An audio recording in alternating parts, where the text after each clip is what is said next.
ব্যবহারযোগ্য পানির সংকটে দিন কাটছে নেত্রকোনার সীমান্তবর্তী গারো পাহাড়ি অঞ্চলের অর্ধ লক্ষাধিক মানুষের। প্রাকৃতিক জলাধার থেকে পানি সংগ্রহ করে নিত্যদিনের চাহিদা মেটাচ্ছেন বিভিন্ন সম্প্রদায়ের মানুষ।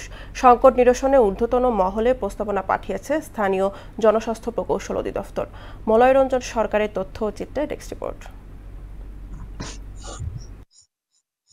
নেত্রকোনার কলমাকান্দার লেঙ্গুরা, নাজিরপুর ও দুর্গাপুর উপজেলার কুল্লাগড়া, গাওয়াকান্দিয়া সহ বিভিন্ন ইউনিয়নের অর্ধ লক্ষাধিক মানুষ পাচ্ছে না সুপেয় পানি। তাই স্বাস্থ্য ঝুঁকি জেনেও বিভিন্ন জলাধার থেকে পানি সংগ্রহ করতে হয় তাদের।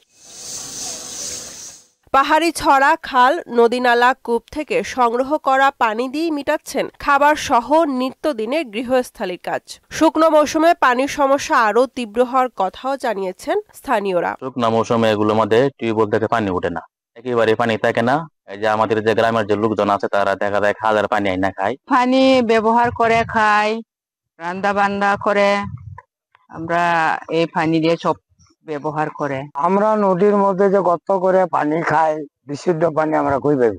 আর বাইরে উঠতে হয়, নামতে হয়, অনেক কষ্ট হয়ে থাকে পানির জন্য। কেউ কেউ বিশেষ পদ্ধতিতে আয়রনযুক্ত পানি বালুর মধ্যে ছেঁকে রান্না ও গোসল সহ সব কাজে ব্যবহার করছেন। সীমাহীন দুর্ভোগে থাকা এই মানুষগুলো বিশুদ্ধ পানির সংকট সমাধানে কার্যকর পদক্ষেপ চান। আমাদের টিউবকলে পানি আপনার আয়রনযুক্ত, এই জন্য বালু দিয়ে আমরা পানি সাকি সাইকে তারপর আমরা এই পানি খাই। যে গরিব এগুলো কলের ব্যবস্থা করতে পারে না, আর সাহিত্য পাওয়া যায় না পাহাড় এলাকা। পানির লাগি তো অনেক কষ্ট আমার, সরকার যদি ব্যবস্থা করে দেয় এতো কামে হইলে।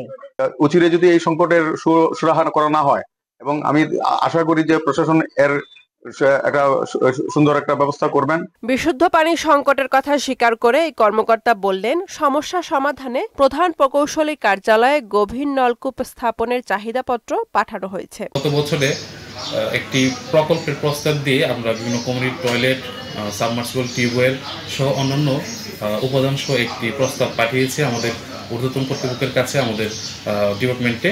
তো সেই প্রকল্প যদি পাস হয়ে আসে বা এটা যদি অগ্রগতি হয়, সেক্ষেত্রে আমরা কার্যকরী ভূমিকা রাখতে পারব বলে আশাবাদী। নেত্রকোনার সীমান্তবর্তী গারো পাহাড়ের গ্রামগুলোতে গারো, হাজং সহ বিভিন্ন জাতির ৫,০০০-এরও বেশি পরিবার রয়েছে।